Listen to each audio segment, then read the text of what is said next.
اعوذ باللہ السمیع العلیم من الشیطان اللعین الرجیم بسم اللہ الرحمن الرحیم الحمد للہ رب العالمین وصلی اللہ علی محمد وآلہ الطاہرین اللہم صل علی محمد وآل محمد وعجل فرجہم وَأَمَّا الْإِيجَابُ فَقَدْ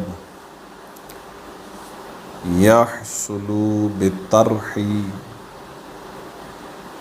بِأَنْ يَضُمَّ إِلَيْهِ قَوْلًا أَوْ مَا فِي حُكْمِهِ يُفِيدُهُ وَقَدْ لَا يَحْصُلُ بِأَنْ يَقْتَصِرَ عَلَى مجرد الطرح وفي الثاني لا تصير وديعة وإن قبل قولا أو فعلا لكن في الثاني يجب عليه الحفظ لليد لا للوديعة وفي الأول تتم بالقبول بهما فيجب عليه الحفظ۔ ودیعہ میں ہماری گفتگو تقریباً ابتدائی مراحل میں ہے اور ایجاب اور قبول کے احکام کو بیان کر رہے ہیں۔ آج کے درس میں ایجاب کے حکم میں چند باتیں اور آپ کی خدمت میں بیان کرنے جائیں گے۔ حکم ایجاب فرماتے ہیں کہ دیکھیں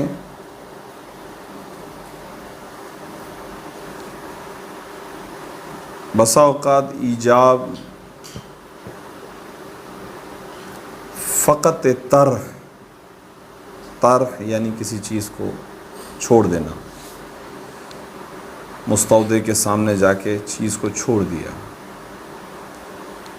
تو اب یہ چھوڑ دینا دو طرح سے ہے۔ یا تو چھوڑتے وقت ساتھ کسی قول اور فعل کو جوڑا ہے جو کہ ایجاب کی طرف اشارہ دے، یا مجرد طرح ہے اور کچھ نہیں ہے۔ ظاہر ہے پہلی صورت کے اندر جہاں طرح کے ساتھ ساتھ قولی فعلی کوئی کیفیت بھی ہے، کوئی اشارہ ہے، ظاہر ہے پھر تو ودیعہ ہو جائے گا، اور جیسے قبول کرے گا تو پھر حفظ والی ذمہ داری بھی آ جائے گی، ودیعہ کہلائے گا۔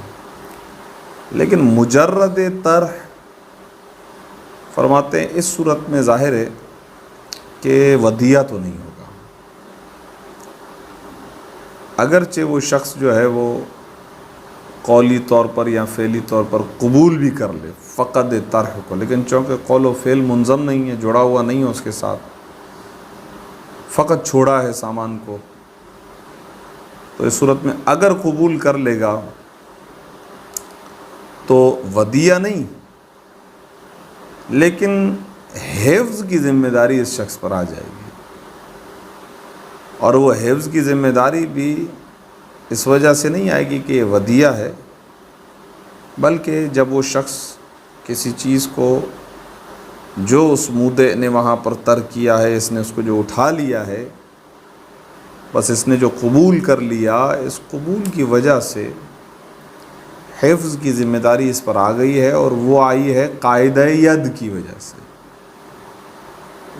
امام معصوم علیہ السلام سے قول ہے علی الید ما اخذت حتی تؤدیہ، ہاتھ پر ذمہ داری آ جاتی ہے اس چیز کی کہ جس کو ہاتھ نے اخذ کیا، یہاں تک کہ یہ دوبارہ واپس پلٹا دے، ادا کر دے۔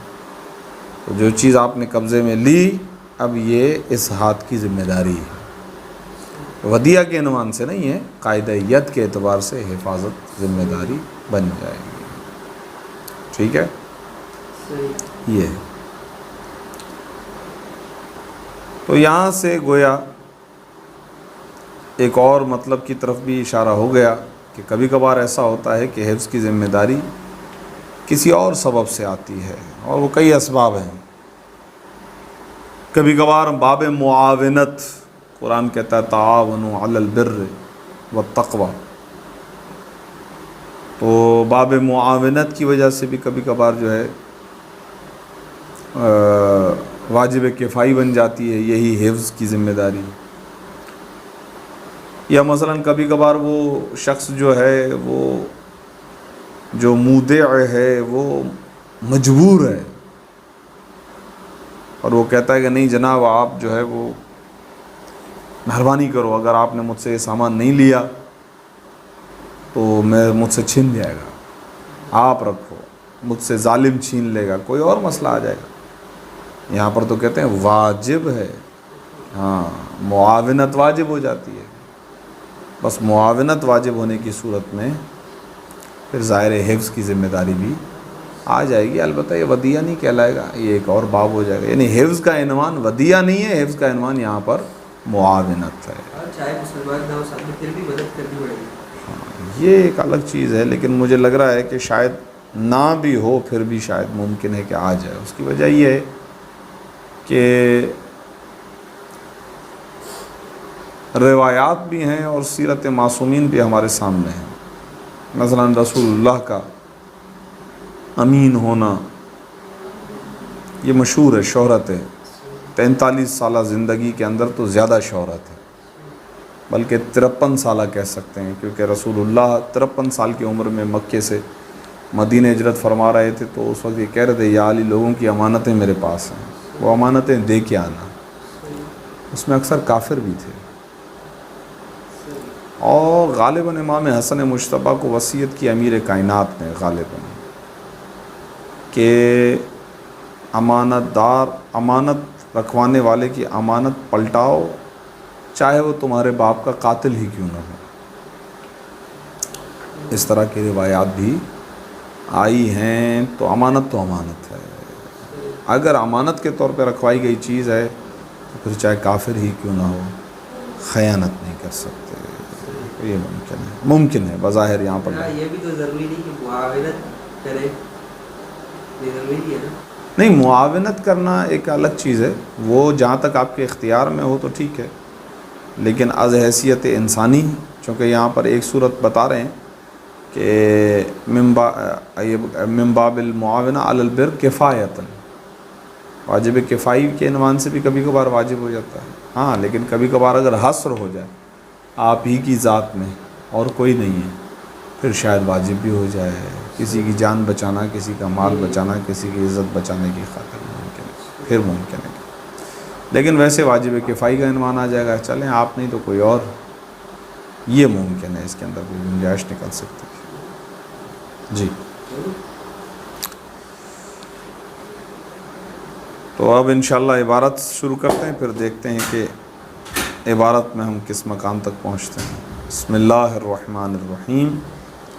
وَأَمَّا الْإِيجَابُ فَقَدْ يَحْصُلُ بِالطَّرْحِ، ہاں جہاں تک تعلق ہے ایجاب کا، چونکہ یہاں سے حکم ایجاب پر گفتگو فرما رہے ہیں تو فرماتے ہیں کہ اما الایجاب، اور لیکن جو ایجاب ہے فقد یحصل، بسا اوقات یہ ایجاب حاصل ہو جاتا ہے، بِأَن، بالطرح، طرح کے ساتھ یا طرح کے ذریعے، بِأَن اس طرح سے کہ یضم الیہ قولا، اس طرح سے کہ وہ جو مودع ہے وہ جوڑتا ہے الیہ اس طرح کے ساتھ، قولا کسی قول کو وہ منظم کرتا ہے، جوڑتا ہے، او ما یا کسی ایسی چیز کو، فی حکم ہی کہ جو اس ایجاب کے حکم میں ہے، یفیدہ یا وہ چیز کہ جو افادہ کرے ہو اس ایجاب کا. صحیح ہے. یفیدو کے اندر ضمیر ہے، وہ مائے موصولہ کی طرف پلٹ رہی ہے. او یعنی ما وہ چیز کہ یفیدو ہو جو ایجاب کا فائدہ دے. عبارت ریپیٹ کیجیے گا. جی. او ما فی حکم ہی یفیدو ہو. جی یفیدو یہ اس کے ساتھ ہی ہے. تو بسا اوقات ایجاب اس طریقے سے ہوتا ہے کہ طرح کے ذریعے سے یہ ایجاب حاصل ہوا ہے، البتہ اس کا طریقہ کار یہ ہے کہ اس طرح کے ساتھ جوڑا ہے اس مودے نے کسی قول کو یا قول سے ملی جلی کوئی چیز. اشارہ ہے فرض کریں، یا ایک لفظ استعمال ہوتا ہے ایما. ایما بھی تقریباً اشارے کے معنی میں استعمال ہوتا ہے. حدیث قصہ میں آیا ہے اوما بیدہ الیمنی. صحیح ہے، اشارہ کیا اپنے سیدھے ہاتھ سے. تو ایما بھی کہتے ہیں اشارے کو. یہ بھی ایک چیز ہے. بہرحال اس طرح کی کوئی ایسی چیز کہ جو ایجاب کا فائدہ دے. تو ایک طریقہ یہ ایجاب ہے. وقد لا یحصل، اور بسا اوقات جو ہے وہ ایجاب حاصل نہیں ہوتا ہے. اس طرح سے کہ بی این یقتصرا، اس طرح سے کہ اس مودع نے اکتفا کیا ہوا ہوتا ہے، اس نے اقتصار کیا ہے علی مجرد طرح، مجرد طرح پر، یعنی فقط اس نے مال کو رہا کیا، فقط اس نے مال کو آ کر چھوڑا ہے، اس کے ساتھ کسی چیز کو جوڑا نہیں ہے. ٹھیک. تو ایجاب یا اس طرح سے حاصل ہوتا ہے یا ایجاب اس طریقے سے حاصل ہوتا ہے. اب اس کا حکم کس صورت میں ودیعہ آئے گا، کس صورت میں ودیعہ نہیں آئے گا. ٹھیک. وفی الثانی، ثانی سے مراد ہے طرح بلا ضم القول او فعل. صحیح ہے. فرماتے ہیں کہ وفی الثانی، اور دوسری صورت میں یعنی یہ کہ مجرد طرح ہے، نہ کوئی قول ہے، نہ کوئی ایسی چیز ہے کہ جو افادہ ایجاب کرنے والی ہو. جب ایسی صورت ہے تو لا تصیر ودیعۃ، تو آگا یہ چیز ودیعہ نہیں بنے گی. ہاں صحیح ہے، کہہ سکتے ہیں آپ. تو ویسے بھی فقط ودیعہ نہیں ہوگا. جی. بلا قبول.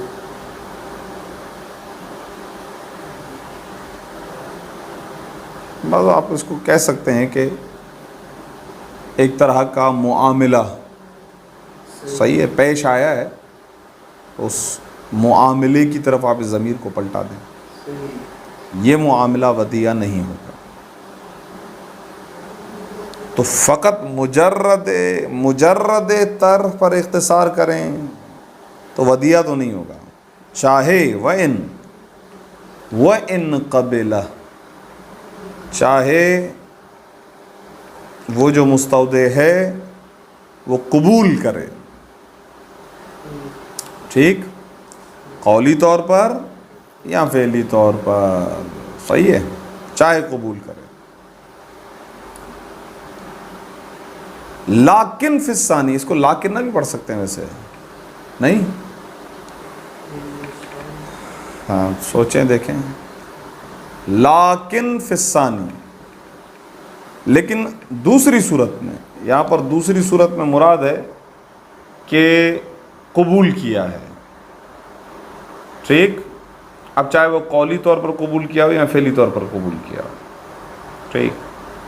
قبول کرنے کی صورت میں یجب علیہ الحفظ، تو اس شخص پر جو ہے وہ حفظ واجب ہے. ہاں ویسے حقیقت میں دیکھا جائے تو چونکہ قولی طرح نہیں ہے، قولی ایجاب نہیں ہے، تو قولی قبول بھی یہاں پر بظاہر نہیں ہوگا. تو ایک طرح سے دیکھا جائے کہ فی الثانی سے مراد گویا فقط فعلاً ہے. ایک طرح سے دیکھا جائے کہ قبول بالفعل. اسی لیے کہ وہاں پر کوئی قول آیا ہی نہیں ہے جس کے جواب میں کوئی قول آئے، وہاں پر تو فقط وہ چھوڑ کے بندہ چلا گیا اور اس نے قبول کر لیا. تو یہ قبول فعلی کی صورت میں یجب، واجب ہے، علیہ اس مستودع پر واجب ہے. کیا واجب ہے؟ الحفظ، حفظ واجب ہے. البتہ کس وجہ سے واجب ہے؟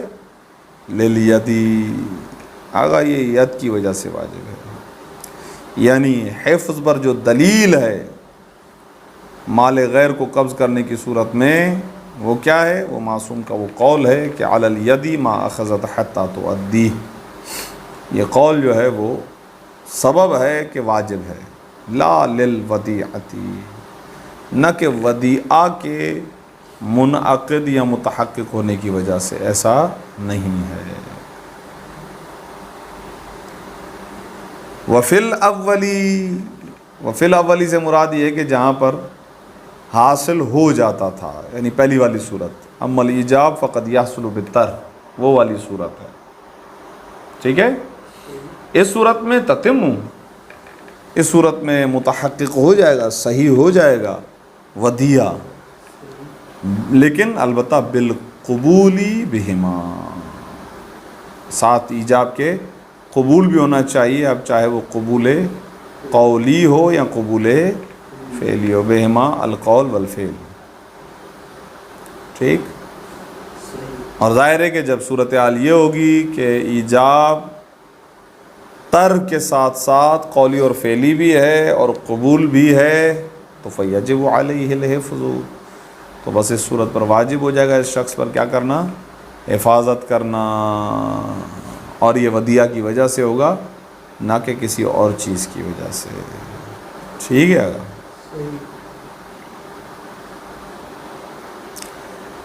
وحیث، اور اس مقام پر، یا یوں کہہ سکتے ہیں کہ لا یجب لعدم القبول، کہ جہاں پر حفظ عدم قبول کی وجہ سے ہوتا ہے، قد یجب لامر آخر،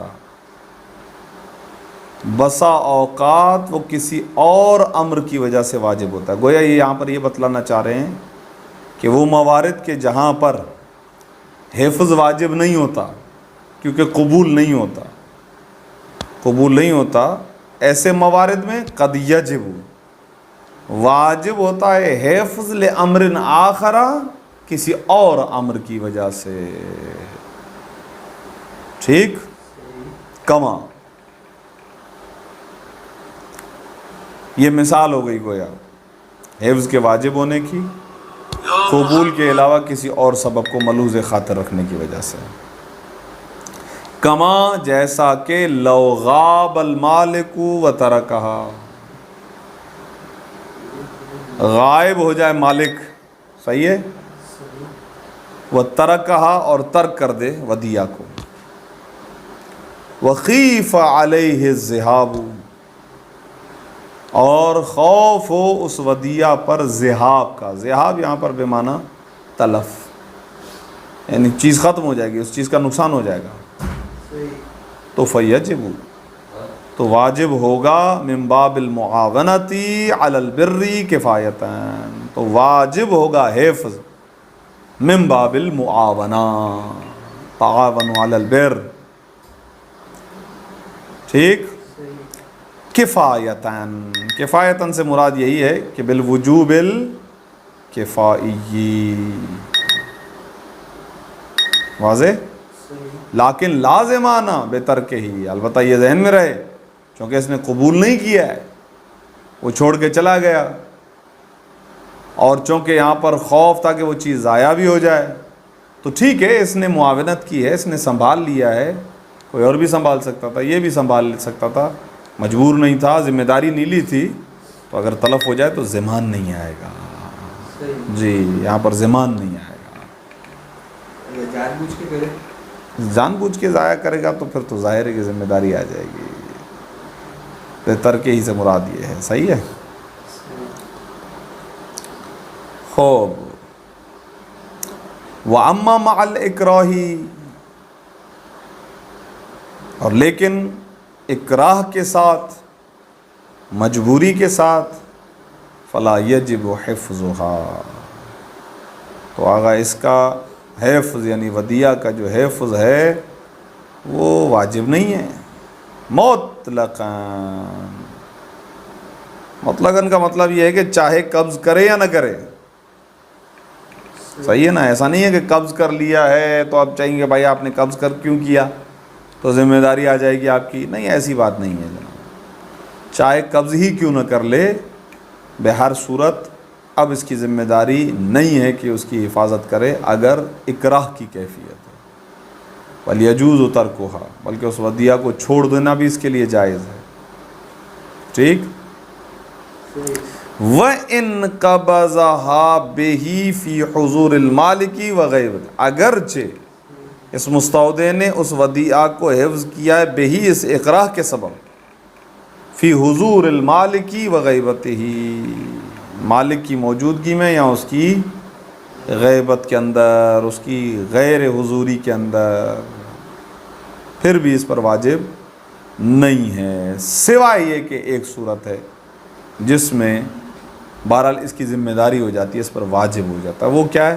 وہ بیچارہ جو مودع ہے وہ خود مکرہ ہے، پریشان ہے، مضطر ہے، وہ جو مودع ہے، جو مکرہ بھی ہے، وہ مضطر ہے، یوں کہہ لیجیے، وہ پریشان ہے بیچارہ، وہ خود جو ہے نا وہ مکرہ ہے ایک لحاظ سے، تو اب وہ کہہ رہا ہے کہ میں پھنس جاؤں گا، مجھ سے چھن جائے گا، ظالم میرے پیچھے، یہ کرو وہ کرو، تم نہیں کرو گے تو کون کرے گا، مثلا کوئی ایسی کیفیت آ جائے، حصر کی کیفیت آ جائے، الا مگر یہ کہ ان یکون المکرہ مسترن، مگر یہ کہ وہ جو مکرہ ہے، جو اس مستودع کو مکرہ بنا رہا ہے، وہ خود مکرہ بن جائے، بے ان معنی کہ وہ مستر ہو الی الایداء، اس چیز کو امانت رکھوانے پر مستر ہو، تو اس صورت میں فرماتے ہیں فلا یجب، پس واجب نہیں ہے، واجب ہے، فیجب اعانتہ، پس واجب ہے اعانتہ، اس کی مدد کرنا واجب ہے،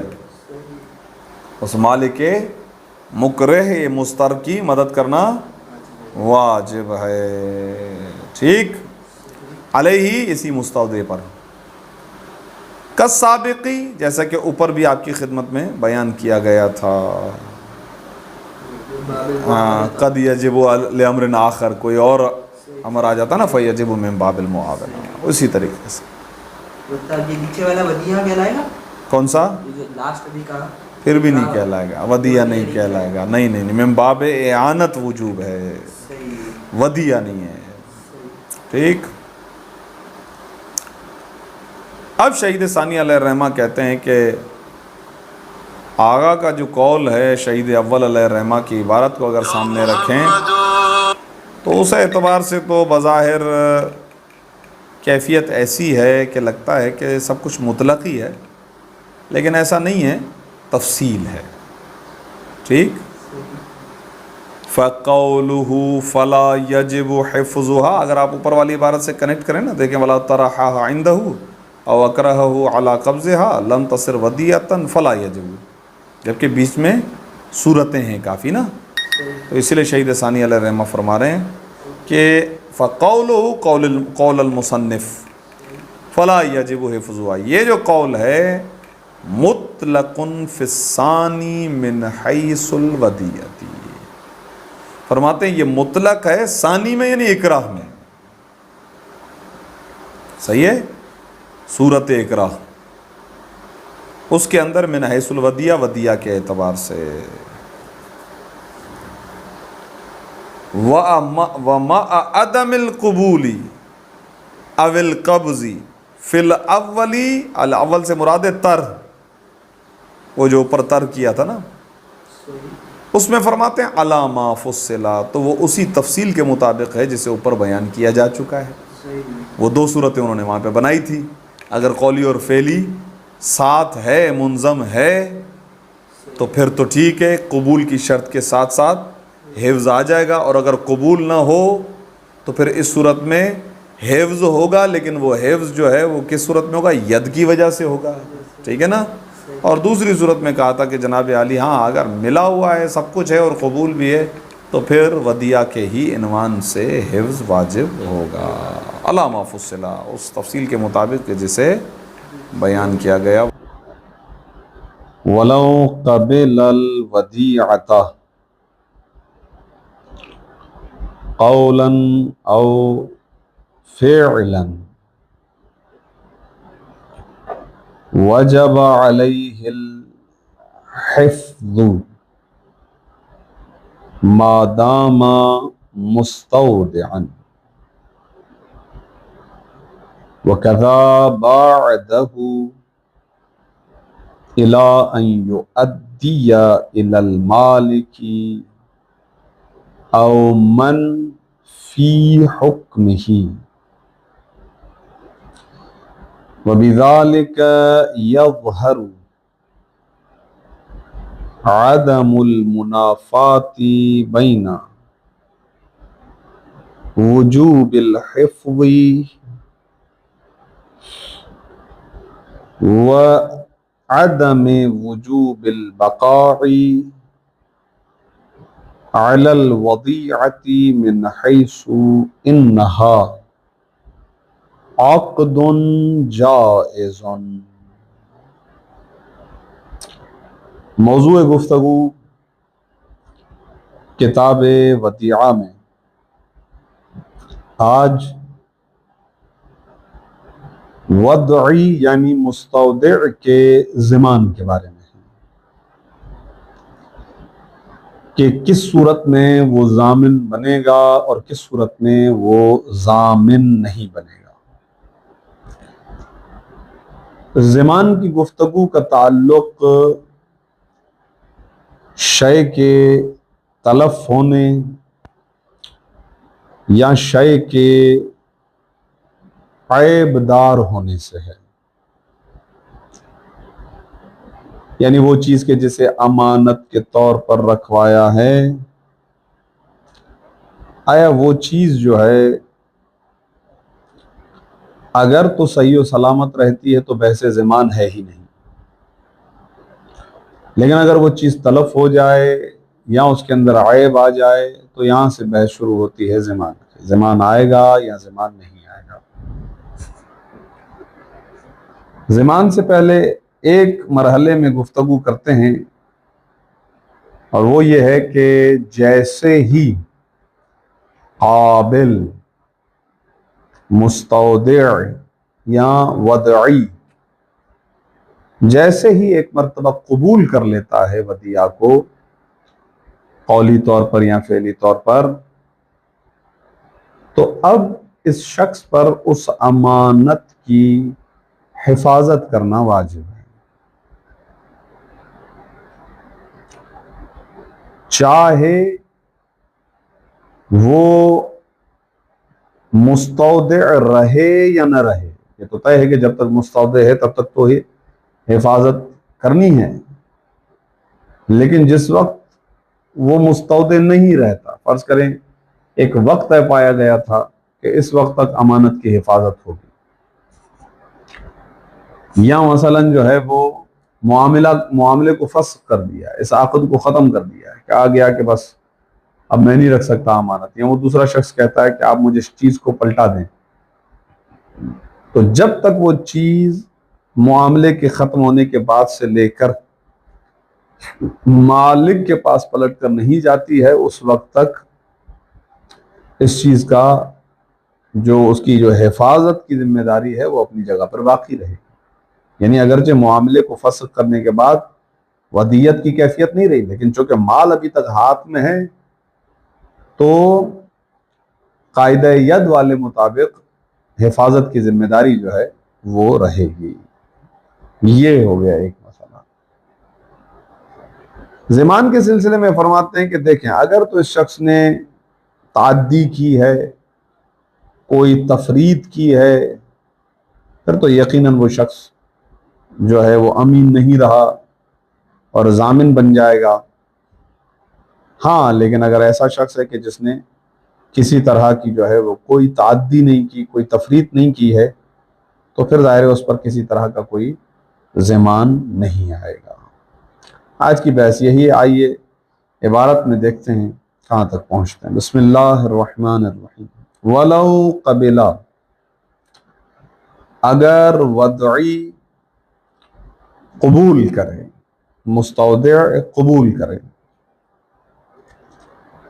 الودیعۃ، ودیعہ کو، وہ چیز جسے امانت کے طور پہ رکھوایا جا رہا ہے، قولا او فعلا، اب چاہے وہ قبول قولی ہو یا چاہے وہ قبول فعلی ہو، تو وجب، یہ لفظ وجبہ یہ جواب لو ہے جو پیچھے آیا، ولو قبلہ، یہ اس کا جواب ہے۔ وجب علیہ الحفظ، جیسے اس نے قبول کیا تو اب اس وضعی پر، اس مستودع پر واجب ہے کہ وہ اس ودیعہ کی حفاظت کرے، ما دام مستودعا، جب تک وہ مستودع ہے، امانت دار ہے، طے پایا گیا ہے کہ یہ امانت داری کرے گا، اس وقت تک تو واجب ہے کہ اس مال کی حفاظت کرے۔ بلکہ شہید ثانی علیہ الرحمہ آگے بڑھ کر کہتے ہیں نہ فقط یہ کہ جس وقت تک مستودع ہے، وَقَضَى بَعْدَهُ، وَقَضَى بَعْدَهُ،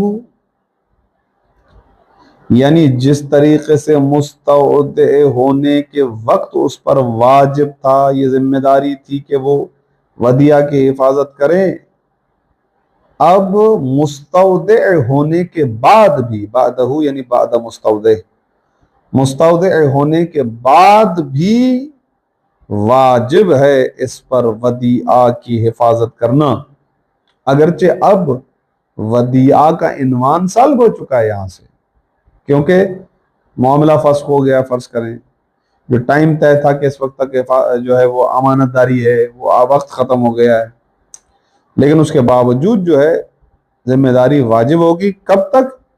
اِلَىٰ أَن يُؤَدِّيَ، یہاں تک کہ یہ شخص وضعی پہنچا دے، ادا کر دے، إِلَى الْمَالِكِ، مالک تک پہنچا دے،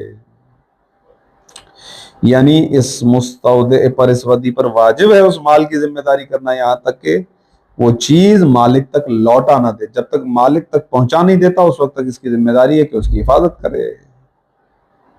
او من فی حکمہ، حکمہ ہی کی ضمیر مالک کی طرف پلٹ رہی ہے، یعنی الی المالک او من، جب تک یہ پلٹا نہ دے اس شخص تک کہ جو مالک ہے، یا اس شخص تک کہ جو حکم مالک میں ہے۔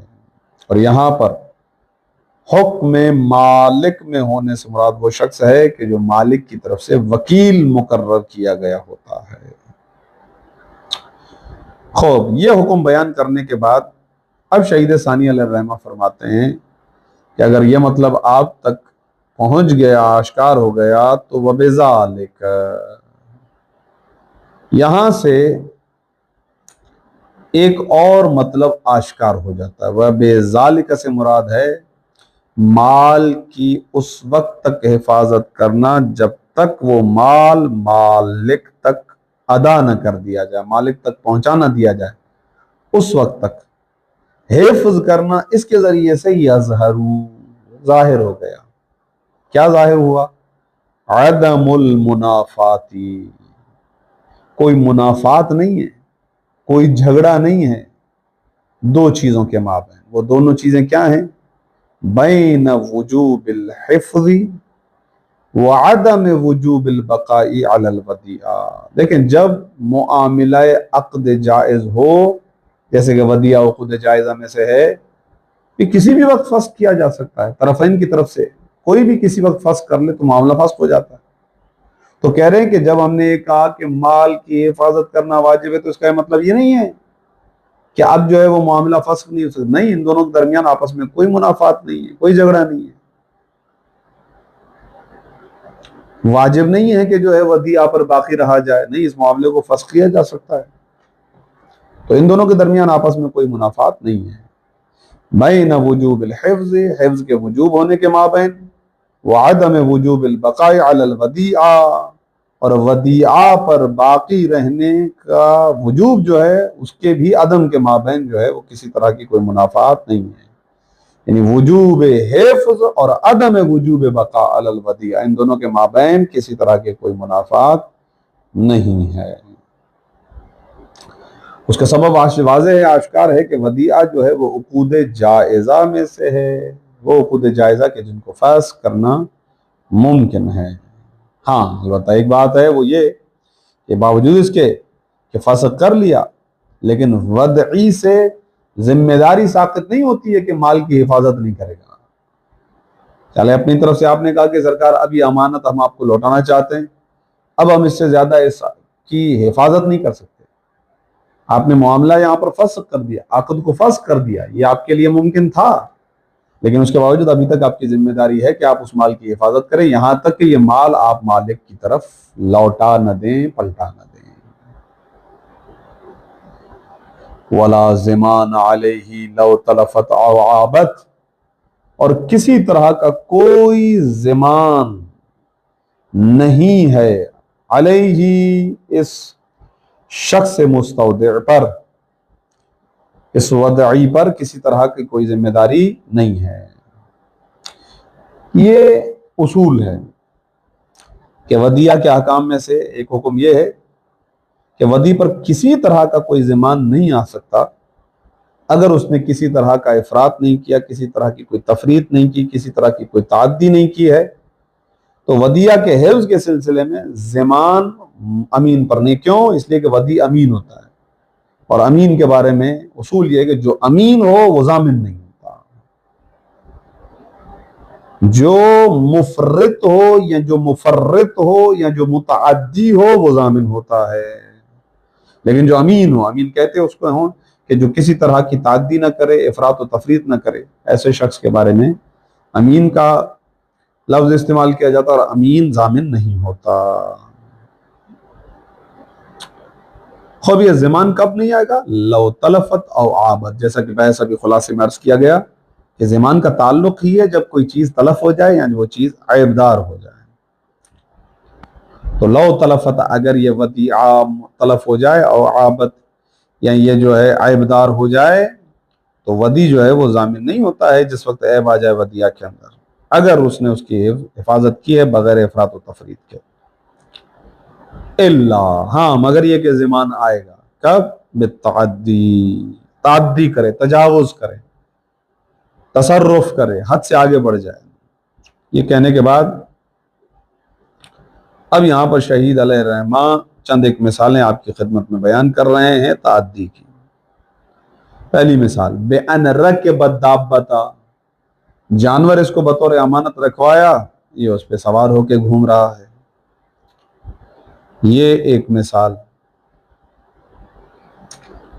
وَلَبِسَ الثَّوْبَ، لباس اس کے پاس امانت کے طور پر رکھوایا، وہ پہن رہا ہے.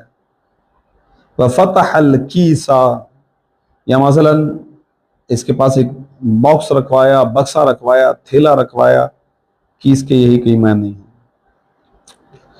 اکثر وہ بریف کیس جسے کہتے ہیں، جس کے اندر پیسے رکھوائے جاتے ہیں. عربوں کے ہاں بھی کیس جس میں درہم رکھے جاتے تھے، دینار رکھے جاتے تھے، در و یاقوت رکھے جاتے تھے، اس کو کہتے تھے کیس.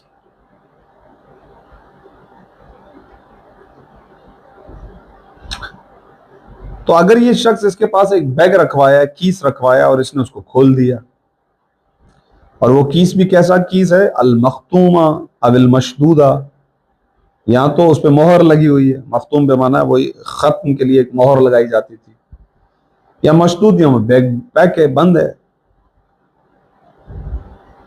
یہ ہیں مثالیں تعدی کی. اس نے تفریط کی، اس نے افراط کیا. یہ مثال گویا افراط کی ہو گئی کہ یہ حد سے آگے بڑھا، استعمال کر لیا، تصرف کر لیا. اب تفریطی، لفظ تفریط کو معطف کریں گے تعدی پر، یعنی الا بالتعدی او التفریطی، یا یہ شخص جو ہے وہ تفریط کرے، یعنی ودعی ضامن نہیں ہوگا مگر یہ کہ تعدی سے یا تفریط سے. اور اب جو مثال دے رہے ہیں وہ تفرید کی مثال ہے. بے ان قصر فی الحفظ عادتاً، تقصیر کرے ہے مال کے حفظ میں، بحسب العادہ، عام طور پر جس طرح سے کر دی جاتی ہے تقصیر، اس طرح کی تقصیر کی. ایک امین شخص کو کس طریقے سے امانت داری کرنی چاہیے تھی، اس طرح اس نے نہیں کیے. اس کا مطلب اس نے مال کو کھول کے رکھ دیا، آنے جانے والے لوگ وہاں سے گزر رہے ہیں، یہ وہ، اس نے کسی محفوظ جگہ پہ نہیں رکھا، جہاں پہ ملا وہیں رکھ دیا. حفاظت جس طریقے سے عام طور پر کرنی چاہیے تھی ویسی اس نے نہیں کی، تو پھر اس صورت کے اندر چونکہ تقصیر کی، کوتاہی کی، تفرید کی، تو ایسا شخص پھر ضامن ہو جائے گا کہ اگر وہ چیز تلف ہو گئی ہے تو پھر ویسی ہی چیز پلٹا کر دینی پڑے گی. عیبدار ہو گئی ہے تو جیسا پھر اس کا سلسلہ ہوگا کہ بسا اوقات چیزیں عینی ہوتی ہیں، عینی کر کے پلٹانی پڑتی ہیں، بسا اوقات چیزیں جو ہیں وہ قیمی ہوتی ہیں کہ عین چیز نہیں پلٹا سکتے، قیمت دینی پڑے گی. اور زمان کے اندر انشاءاللہ اس طرح کی اور بھی مباحث آتی رہیں گی. وصلی اللہ علی محمد وآلہ الطاہرین. اللہم صلی علی محمد.